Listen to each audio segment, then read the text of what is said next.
Hello, friends. It seems like WW3 is getting closer and closer, and arguably, we could even say that we're in a third world war of sorts, and that is between Russia and NATO and the European Union.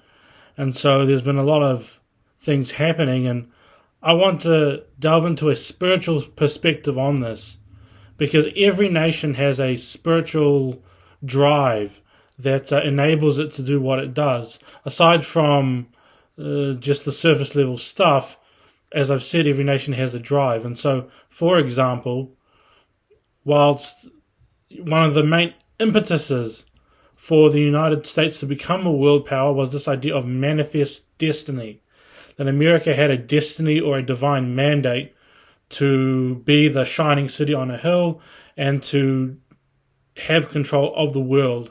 And this was part of their manifest destiny. And so that's one aspect of it. And then you have things like in many Islamic countries, they follow Islam. And so the imposition of Islamic ideals and Islamic morals is something that drives them and enables them to be the nations that they are. And then, of course, you have Israel too, which touts something called Zionism, which is about the divine mandate or the divine right by God through this idea of Zionism to set up a nation state in Israel and to unite the Jewish people. And then you have Europe, which had an award called the Charlemagne Prize. So a lot of the European Union influence of European integration and European unity comes from this figure Charlemagne, who set up the Holy Roman Empire. He became Holy Roman Emperor, and Catholicism played a big role in Europe and still does to this day. And so Europe draws its inspiration from Charlemagne, and Israel from Zionism, and America from manifest destiny. And so, and a lot of Islamic countries obviously from Islam. And so, how then do we look at world events in line of that? In line of this substrate that exists through each culture. And so, what is Russia's spiritual path that they want to take, and how does this play into the other nations around it? And so, there's this idea of a third Rome in Russian literature and in Russian history. Also this idea of the Russian soul, but we won't get into that. But it's called the third Rome because what Russians have said was that Rome initially was in Western Europe, but that fell. And then Rome moves to Constantinople, which is in Turkey, and that fell. And so the third Rome, they say, is in terms of the defender of the Orthodox faith, they say is in Russia right now. And so Rome was in Western Europe and played a part. Rome was in Constantinople, and now Rome is in, well, they claim to be the third Rome and the final Rome, and that there will not be another. And so the word Tsar, you have the Tsars of Russia, right? Actually is a derivative of the word Caesar. And so the Russian state, or the Russian figurehead of the state, who was the Tsar, literally was the Caesar. And so that is some of the history of Russia.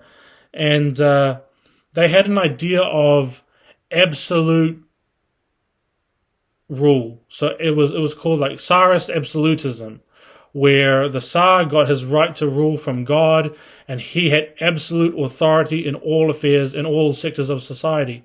And so Russia has had many strong men and strong leaders in the past, and they may have different ideologies, but for some reason Russia seems to gravitate towards the absolutism of strong men, of militaristic men, of men who embody the masculine spirit, because that was their history for a long time. You had Tsarist absolutism, and then you had Stalin under Stalin's reign, the Soviet Union, and now you have under Putin his things.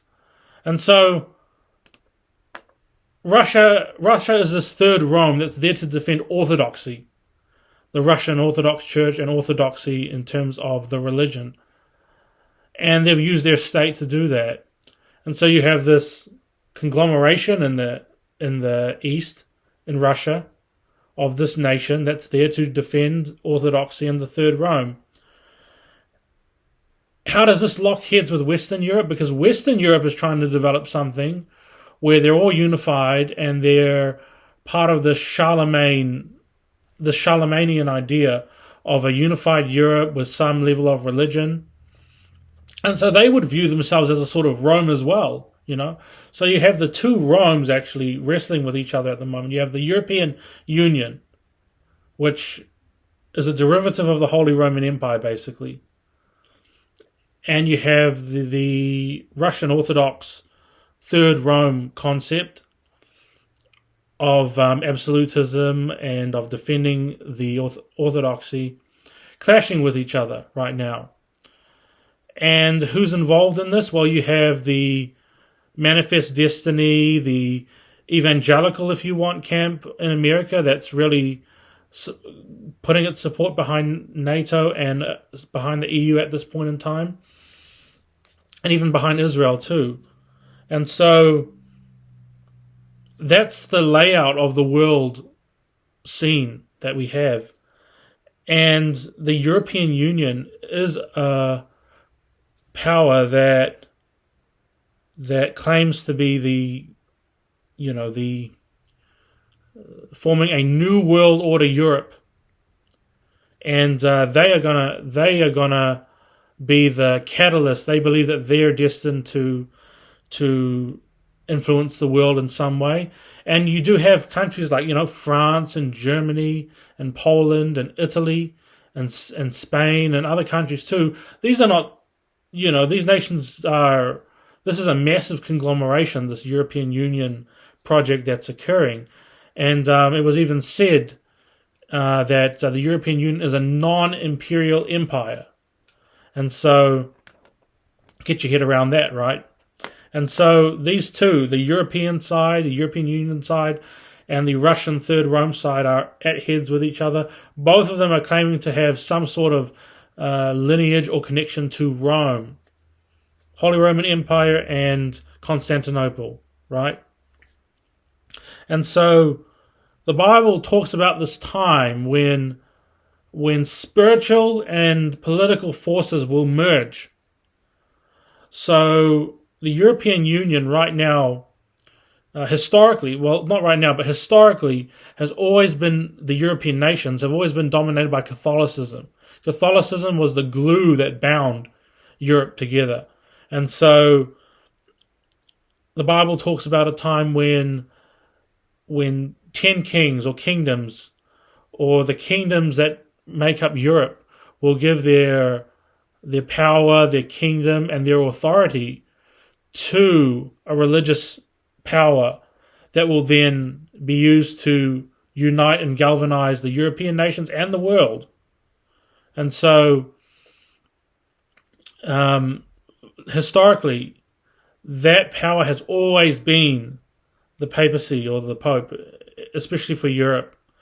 And it's not far-fetched to believe that with the rise of Christian nationalism in America, with the rise of this Third Rome idea in Russia of defending orthodoxy and having some sort of a religious society, that these things will emerge even in Europe too, So Europe has the political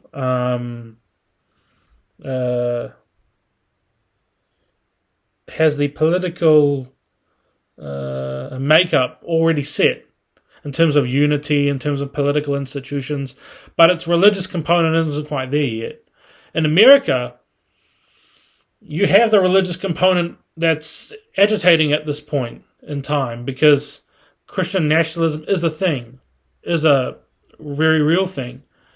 And it's a nationalism that is about unifying the state power with the church power so that the state power is used to implement religious policy, right?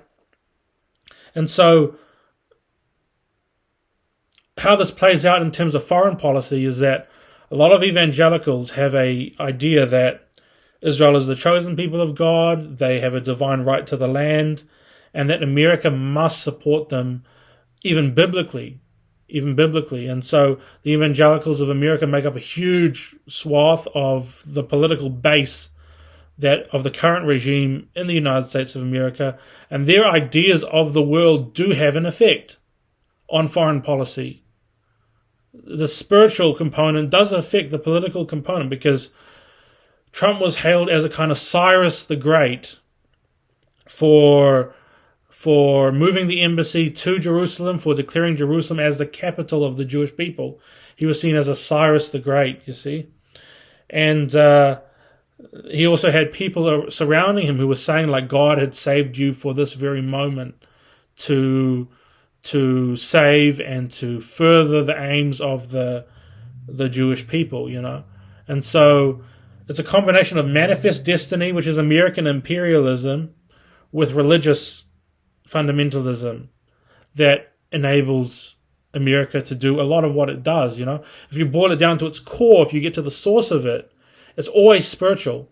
And the Bible talks about a time when it says, who is like unto the beast, who is able to make war with him. It talks about a nation that is militarily powerful. It talks about a nation that can put sanctions on people. It talks about a nation that can dominate in terms of the economies of other nations, and has that power, has that influence. And right now, that's all in America's court, you know. It's the sole superpower. It can put sanctions. It's militarily and economically and even culturally very much dominating the world, you know. And so that's exactly what the Bible says about this power in Revelation 13. And so, and America absolutely fits the bill.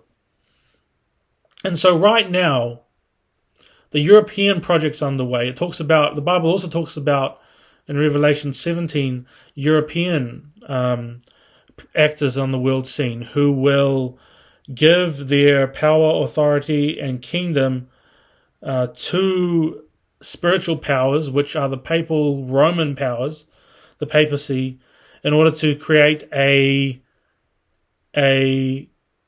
Christian multinationalist or transnationalist nation, because the European Union is made up of many nations, you see.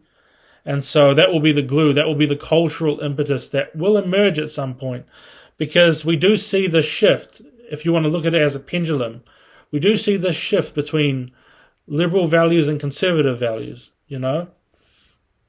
And as people push towards the right on the spectrum and push towards the more militaristic, nationalistic, and culturally conservative, they will embrace religious and political power structures and unite them together. It's only natural that that occurs in order to thwart, quote unquote, those on the left, right?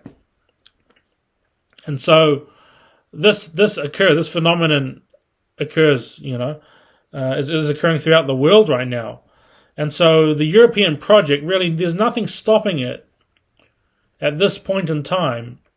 This united European, even spiritualistic project, when you think about it in terms of prophecy, in terms of the Catholic Church, that there's nothing in its way right now other than the opposing Orthodox, Third Rome, Russian absolutist idea that's on the other side. So they're at lock with each other. And arguably this conflict, this antagonism will bring about changes in the world, you know.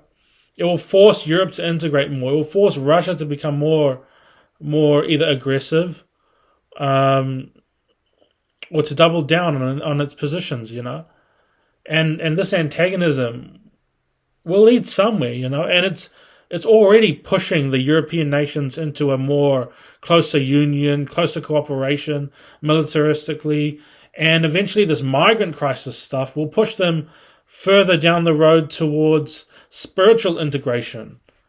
Because as even Richard Dawkins was saying, he was saying that I'm not a Christian, but I'm a cultural Christian. So even he was acknowledging that the influence of Christian culture is so powerful in Europe, and it becomes necessitated when the Islamic question comes into, and the migrant Christian comes into existence, because people feel like they're losing their identity as a nation, and the way that they can restore that identity is not to just fully embrace quote unquote migration, but to embrace something that they feel is more akin to their culture, and that is Christianity. That is the church, whether it's the Anglican Church in Britain or Catholicism in mainland Europe, and so one extreme leads to another, And so that's the landscape of the world right now. And I do believe that every struggle is initially a spiritual struggle, and then it turns into a political one, And so that's what's happening in the world right now. And yes, it is amazing times that we're living in. Absolutely amazing times. Thank you and God bless.